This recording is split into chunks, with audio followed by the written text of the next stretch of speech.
Good day. So today we are to discuss the approximate analysis of indeterminate structures, specifically indeterminate frames.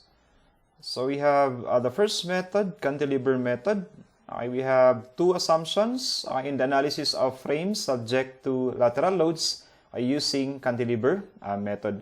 So we have, when it comes to the lateral loads, we have the two most common, that is the earthquake load and the wind load. So we have the first assumption, that is an inflection point is located at the middle of each member, that is for both columns and beams of the given frame. If you are to recall, what is the inflection point of a beam or a column? That is the point wherein the magnitude of the moment is equal to 0. Since the magnitude of the moment is equal to 0, we can analyze that point as an internal hinge. The second assumption, on each story of the frame, the axial forces in columns are linearly proportional to their distances from the centroid of the cross-sectional areas of the columns on that story.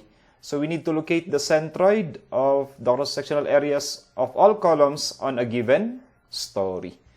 So let's have an example. For example, we have this one-story frame carrying a lateral load 100 kilonewtons at D. And we have the cross-sectional areas for each column. So two are identical and one is unique.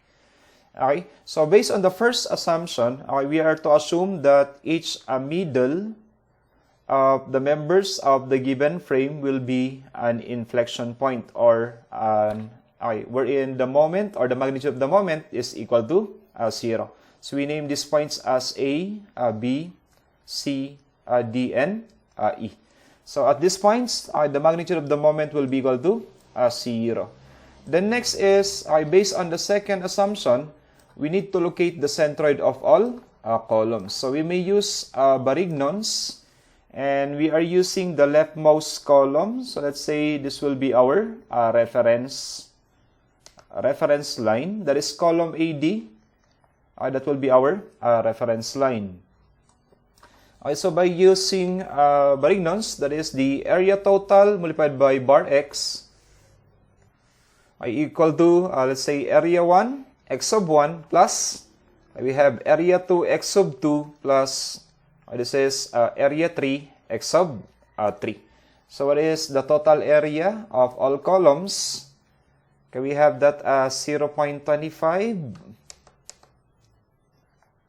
Plus 0.25 plus 0.16 multiplied by bar x. This is now equal to what is our area 1? That is 0.25. What is the distance of area 1 from our reference point? That is 0, since that is our reference column. Plus area 2, or that is for column BE, that is also 0.25. How far is column BE from AD? That is 6 meters. Plus the third column is 0.16.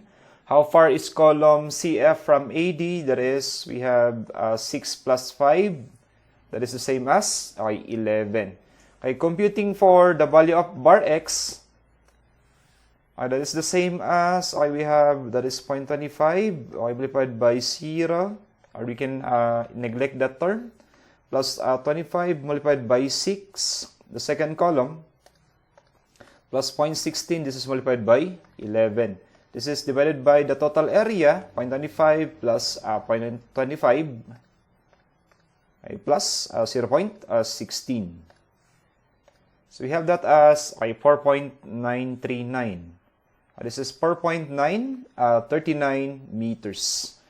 From the leftmost column, the location of the centroid of all columns is at a distance of 4.939 meters. So we draw a vertical line on this one.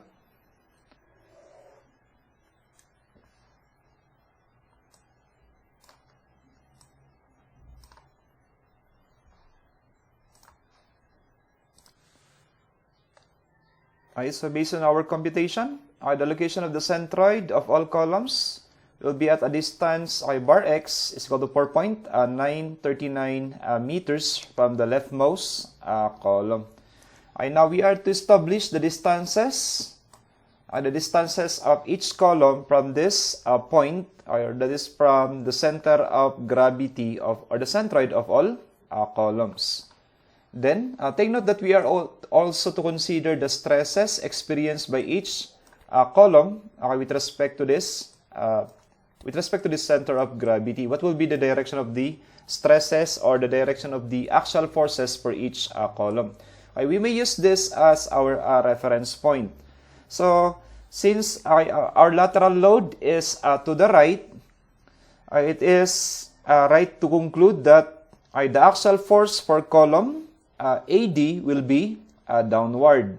And the axial force for column to the right of the center of gravity of all columns, the axial force for all columns will be upward. So let's say this is the axial force for column BE, that is upward. And the axial force for column CF is also upward. Okay, so that's how we divide the direction of the axial forces based on this center of gravity of all columns on a given story. So take note that we are to consider the stresses. Okay, so we have, since the direction of the axial force for AD is downward, we assume that the axial stress for member AD will be downward. So let's say this is the axial stress for AD. Then the axial stress for member BE is upward. And the axial stress for member CF is also upward. So take note that we don't have the same stresses for each column, since we are to consider their distances with respect to the center of gravity of all columns. All we have to do is establish their relation. To establish the relation of the stresses per column, I will be having similar triangles. So with respect to this point, the center of gravity of all columns, we know this distance, that is the bar x, that is the 4.939 meters. And this distance from the center of gravity to column BE, what will be that distance? That is, we can have it as 6 meters minus 4.939. That is equal to 1.061.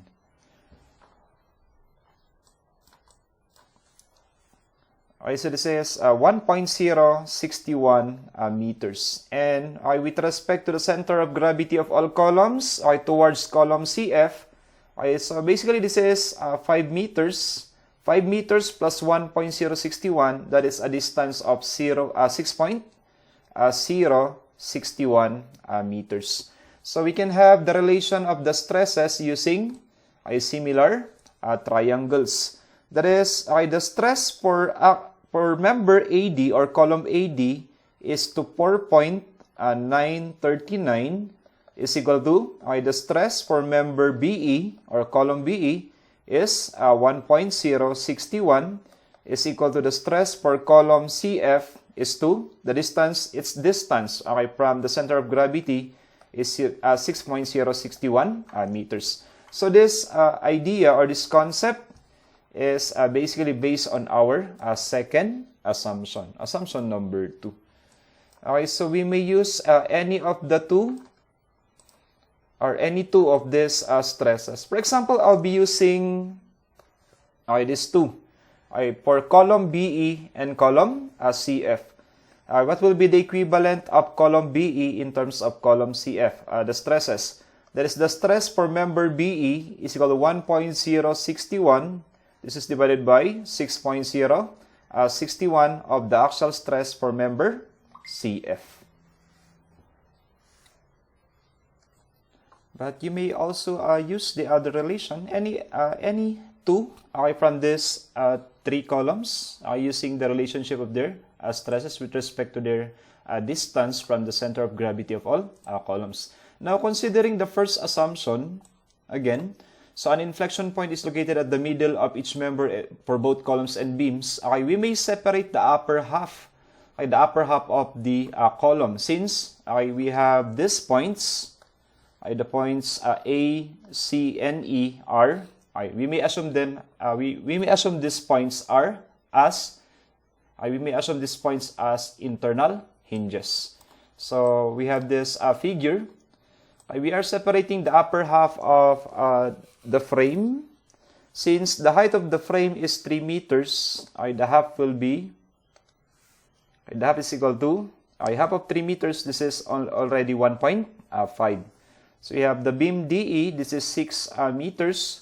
Beam EF, this is 5 meters. So we know the direction of the axial forces per member based on their distances or location from the center of gravity of the columns.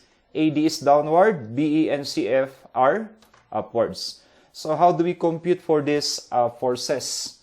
We may do summation of moment. Okay, for example, I'll be doing summation moment.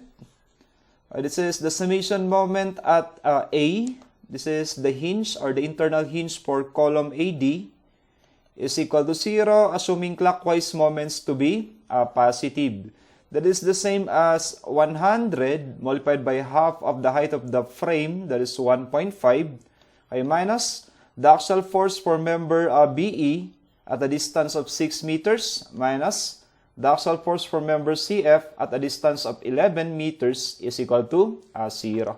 So we'll be having this equation that is the same as 6 times the axial force for member BE plus 11. The axial force for member CF is equal to 150.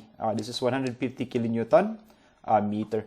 So how do we relate this to equations? So the equations in terms of the force and in terms of the stress. If we are to recall our concept of stress, stress is basically equal to the axial force divided by the area. So we can have the equivalent of the force as the stress multiplied by the area. So we may substitute from this equation. And that is, we have 6. What is the equivalent of the axial force? That is the stress for member BE. What is the cross-sectional area for member BE? If we are to check on our given. Okay, the cross-sectional area for member BE is 0.25. This is 0.25 meter. That is the area. Then plus 11. This is multiplied by the axial stress for member CF. The cross-sectional area for member CF is 0.16. And this is now equal to 150. So we may simplify this equation. So what is 6? That is 6 times 0.25 is equal to 1.5. So this is 1.5 of the axial stress for member BE. Okay, plus what is 11? This is 11 times 0.16. That is 1 point. We have 1.76 of the axial stress for member CF is now equal to 150. So this is our second equation. So what is our first equation a while ago? That is the equivalent of BE. And what is the equivalent of BE? That is 1.061 over 6.061 of member CF. So all we have we are to substitute this equivalent on our second equation. Okay, so that is we have 1.5. What is the equivalent of BE? That is 1.061. This is divided by 6.061 of the axial stress for member CF. So to clarify, we just substitute the equivalent of BE in terms of CF. That is 1.061 divided by 6.061 of the axial stress for member CF. This is plus plus the 1.76 of the axial stress for member CF is equal to 150. So we may now compute for the equivalent of the axial stress for member CF. So it's the same as we have 1.5 multiplied by 1.061. This is divided by 6.061. And then plus the 1.76.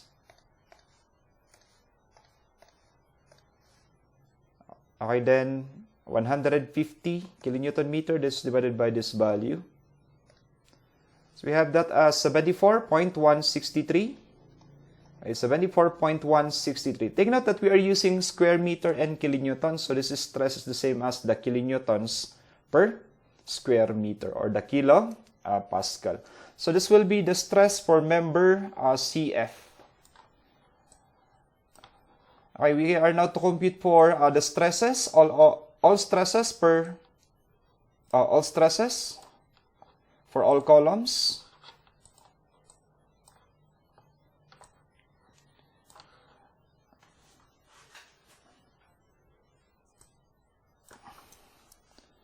So we have the axial stress for member CF is equal to 74.1 by 163. This is 74.163 kilonewtons per square meter, or the kilo Pascal. Now we can compute for the axial stress for member BE. This is equal to 1.061 divided by 6.061 of CF, and CF is 74.163. So axial stress for member BE, this is 1.061 divided by 6.061 multiplied by 74.163, and that is 12.983. Let's say this is 12.983 kilonewtons per square meter. Then for the third column, that is for column AD, we can have a relation between the two for column AD and column CF. The equivalent of the stress for column AD is equal to, this is 4.939 divided by 6.061 of the axial stress for member CF. So this is the same as 4.939 divided by 6.061 multiplied by 74.163. So this will be the axial stress for member AD, or column AD. That is 4.939 divided by 6.061 of the 74.163. That is equal to 60.434. We have 60.434 kilonewtons per square meter. So these are the stresses, or the axial stresses per column. We have for CF, for BE, and for AD. So how do we compute for the axial forces for the three columns?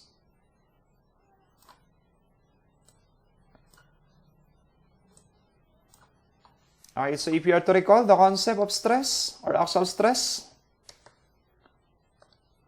basically we have axial stress is equal to the force divided by the area. So therefore, if we are computing for the force, that is equal to the stress multiplied by the area.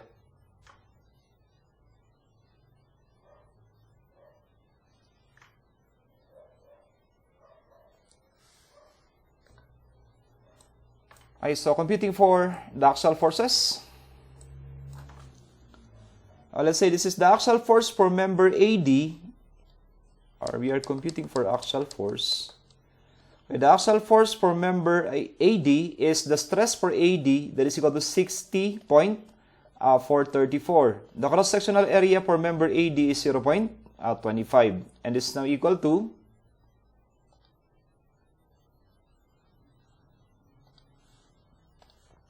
We have 0.25 multiplied by 60.4, 34. That is equal to 15.109. Let's say this is 15.109 kilo newtons. Then next member. Okay, we have the axial force for member BE is equal to, the stress is 12.983 kilonewtons per square meter. The cross-sectional area for column BE is 0.25. And this value, we have 12.983 multiplied by 0.25. That is 3.246. Let's say 3.246 kilo newtons. Then the axial force for column CF, the axial stress is equal to 74.163. The area for column CF is 0.16. And this is now equal to, that is 74.163 multiplied by 0.16. That is 11.866 kilo newtons. Okay, if you are to check the direction, this is for AD it is downward, for BE is upward, for CF is also upward. If you are to check, the summation of forces vertical should be equal to 0. That is checking. So we have a downward we have two upwards, that is 3.246 plus another upward, that is CF 11.866 minus the downward axial force, that is AD, the 15.109. That is 3 over 1000, approximately equal to 0. That value is almost negligible. So we may assume that these values are correct. Now we are now to place these axial forces for the columns. Then I compute for the axial force for all members and the shear force for all members. Okay, so after the computation of the axial forces for all columns, we are now to give the free body diagram of the entire frame. So we separate each joint using the inflection points, or the points we're in. The moment is equal to 0. So if you are to recall, we have the axial force for column AD. That is the 15.109 kilonewtons downward. For BE, it is 3.246 upward, and this is 11.866 for column CF, also upward. Now, how do we compute for the shear force and axial force for the other members? So all we have to do is apply the three equations of equilibrium. That is the summation of forces vertical equal to 0, the summation of forces horizontal equal to 0, and the summation of moment equal to 0. So we may start at joint D. Okay, so at joint D, can we now compute for the shear force for member DE? So let's say this is the shear force.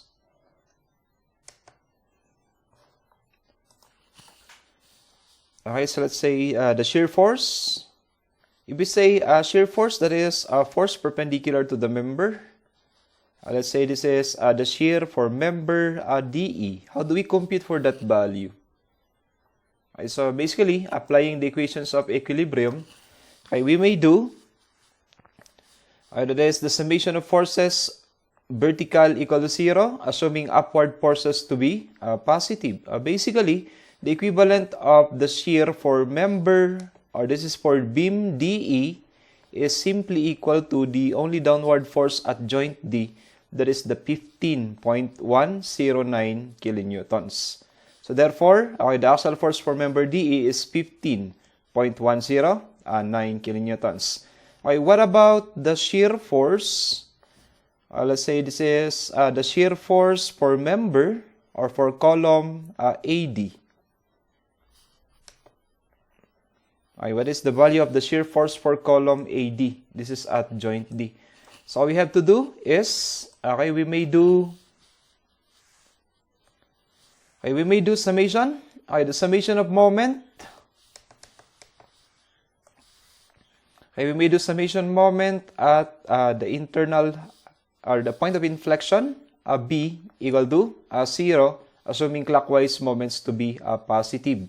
That is, we have the shear for member AD, okay, multiplied by, this is shear AD multiplied by, this is 1.5, okay, minus the axial force for column AD, that is 15.109, okay, multiplied by 3 meters is now equal to 0. So this will be the magnitude of the axial force, the shear force for column AD. So what is this value? Okay, that is, we have 15.109. This is multiplied by 3, right, to be divided by 1.5. Okay, so we have that value as 30.218 kilo newtons. So that will be the magnitude of the shear force for column AD. So basically, we are just using the three equations of equilibrium: summation of moment, summation of forces, etc. So 30.218 kilo newtons. Now, if we are to determine what is the moment at joint D, or to check equilibrium, this is what is the magnitude of this moment? That's basically 15.109 times 3. If you are to check what is that value, we have 15.109 multiplied by 3. That is 45. We have 45.327. This is 45.327. So that is counterclockwise. Okay, what about the moment caused by this shear force? The shear force 30.218. So that is, we have 30.218. This is multiplied by 1 point. That is 1.5. 1.5 meters. We have 45 point. That is 45.327. So this is the same as 45.327 kilonewton meter. Just to check the equilibrium. The equilibrium at joint D. Then, can we now determine the axial force? This is the axial force for column, for beam DE. This one. Let's say this is the axial force for member DE. How to compute for that value? We may do summation of forces horizontal. Summation of forces horizontal. Summation of forces horizontal equal to 0 to the right forces to be positive. So that is 100 kilonewtons minus the shear force, that is 30.218 minus, I'll be assuming DE to be to the left. So minus DE, axial force DE is equal to 0. So this will be the magnitude of the axial force for member DE. So that is basically 100.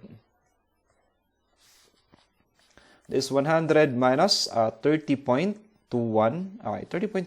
kilonewtons. So that axial force equal to 69.782. 69.782 kilo newtons. So this is, we have 69.782. Alright, so those are the axial forces, or the axial force and shear force for DE, 15.109, 69.782. The moment at D is 45.327. For column AD, we have the shear force of 30.218 and 15.109 as the axial force. All we have to do is transfer these values to the next internal hinge or the point of inflection. For example, on the base A, so we'll be having this time a shear force to the right, a magnitude of 30. This is 30.218 kilonewtons. Since the shear force from the other the other part of the internal, or the point of inflection is to the left. For equilibrium, we are putting this one, or the next one, in the opposite direction.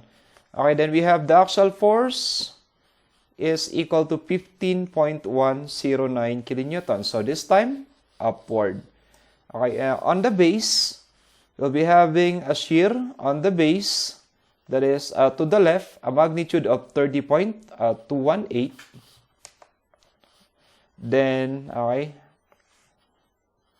the reaction, or the vertical reaction at A, is now downward with a magnitude of 15.109 for equilibrium. Then for the moment, if you transfer the moment from joint D, that is the 45.327 kilonewton meter. Okay, then the moment reaction at the base A, that is counterclockwise for equilibrium, that is 45.327. Okay, 327 kilonewton meter. So that will be the complete analysis for column AD. So if we are now to proceed to the next joint, that is at joint E, all we have to do is transfer the values or some of the values, but we are to consider the opposite direction. Okay, so this is the axial force for member DE. We have that a while ago as that is 69.782. At joint E, the direction of that force will be that will be to the right for equilibrium.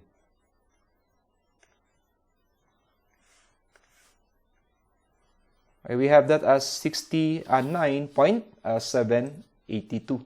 Then we are also transferring this shear, the 15.109. This time it will be downward by 15.109 since from joint D it is upward. Okay, can we now determine the shear? This will be the shear for beam EF. All we have to do is do the summation of forces. So summation of forces vertical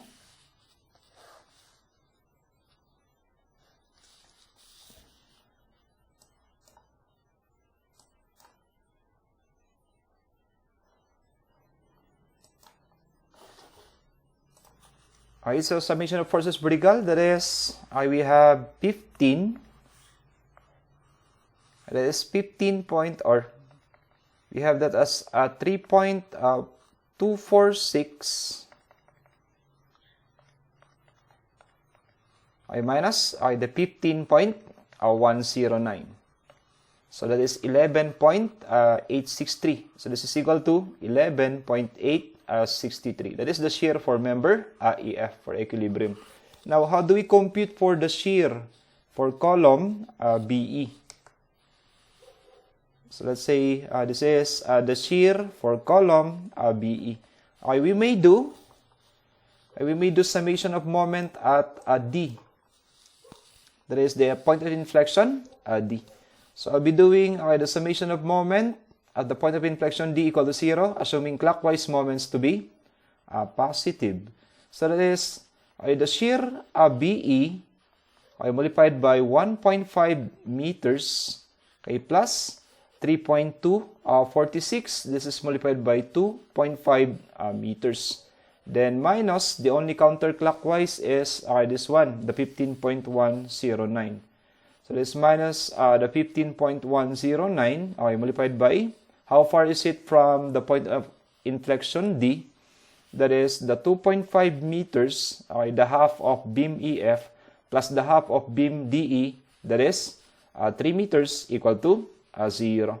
So this is the shear for member BE.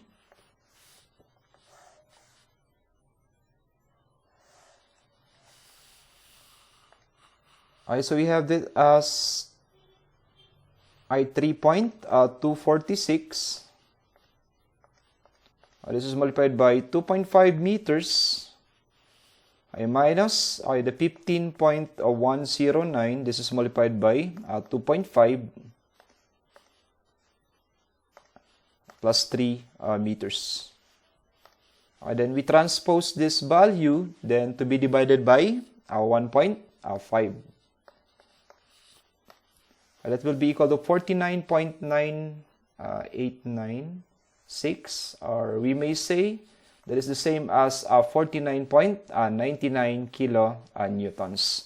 So the shear for column BE is equal to 49. This is 49.99 kilonewtons. Or maybe if we are to use the exact values, I think this will be 50 kilonewtons. Okay, so how do we compute for the axial force? This time, this is now the axial force for member EF. All we have to do is summation of forces horizontal. What are the horizontal forces at joint E? We have the remaining value from joint D. That is the 69.782 kilonewtons. This is minus the axial force EF, or minus the shear BE. That is the 49.99. The difference of the two will be the axial force. That is 19.792. That is equal to, this is now 19.792 kilonewtons. So that is the axial force. The axial force for member EF. 19.792. Now, if you are to check the moments at joint E for equilibrium, what will be the magnitude of this moment? The moment caused by this shear, the 49.99. That is, we have 49.99 multiplied by 1.5 meters. That is equal to 74.985. So this is equal to 74.985 kilonewtons. The moment caused by this 15.109.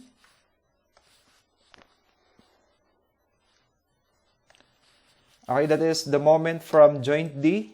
That is the same as the 45. That is the same as the 45.327. And the moment caused by this shear, the 11.863. That is counterclockwise. We have to compute for that value. That is 11.863. This is multiplied by the 2.5 meters.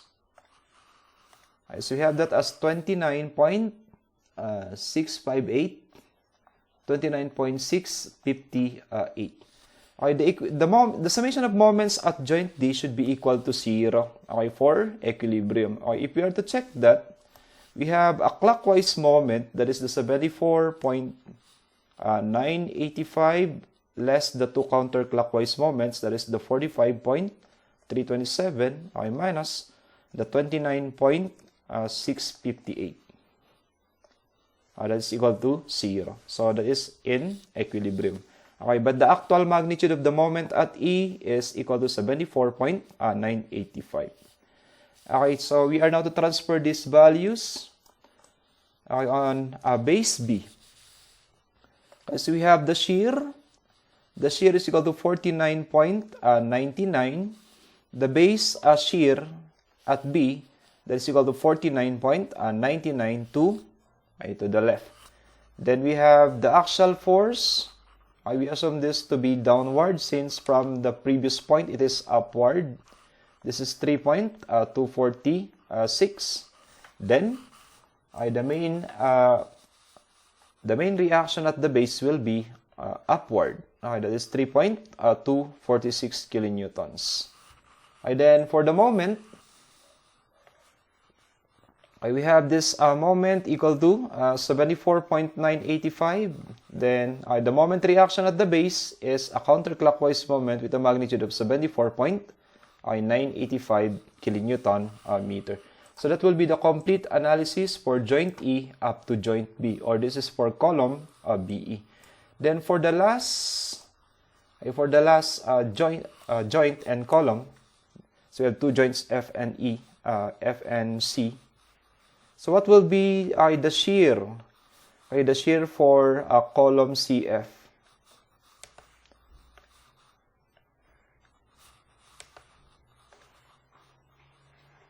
Okay, so we have, if you are to do summation of forces horizontal at joint F, the only horizontal force is the axial force from beam EF. So this is the same as the shear for column CF is the 19.792 kilonewtons. Okay, then if we are to do summation forces vertical and transferring the shear from the previous point, we have a shear that is 11.863 upward. Okay, to the next point, it should be downward, the 11.863. As you can see, if we are to do summation of forces, summation of forces vertical, we'll be having a discrepancy. Okay, so if you are, that is, I think, a very small discrepancy. If you are to do the summation, 11.866 minus 11.863. This is 0.003. Okay, a very small discrepancy, or a value which is negligible. Okay, now we are to check the equilibrium at joint F, considering the moments. So that is the same as 11.863. This is multiplied by the 2.5 meters. So we have that moment a while ago, that is the 29.658 from joint E. This is 29.658 kilonewton meter. That is the same moment from the previous joint. Then, if we are to check this moment, that is the 19.792 times 1.5. So we have 19.792. This is multiplied by 1.5. So we have that as 29.688. This is 29.688. So we have a very small discrepancy due to rounding. So I'll be using that value if you are to transfer this axial forces and shear force to the base C. So this is downward 11.866. A shear force this time will be to the right. This is 19.792. Then a shear force of the base will be equal to 19.792 kilonewtons. Considering the moment, this is this time a clockwise moment at 29.688. Then for equilibrium, a counterclockwise moment of 29.688. Then the base reaction will be upward. An upward base reaction of 11.866 kilonewtons. So this will be the complete analysis of the frame, considering the axial forces, the shear forces, and the moment per joint. So this will be our solution for this example, our first example for the cantilever beam method, or the cantilever method.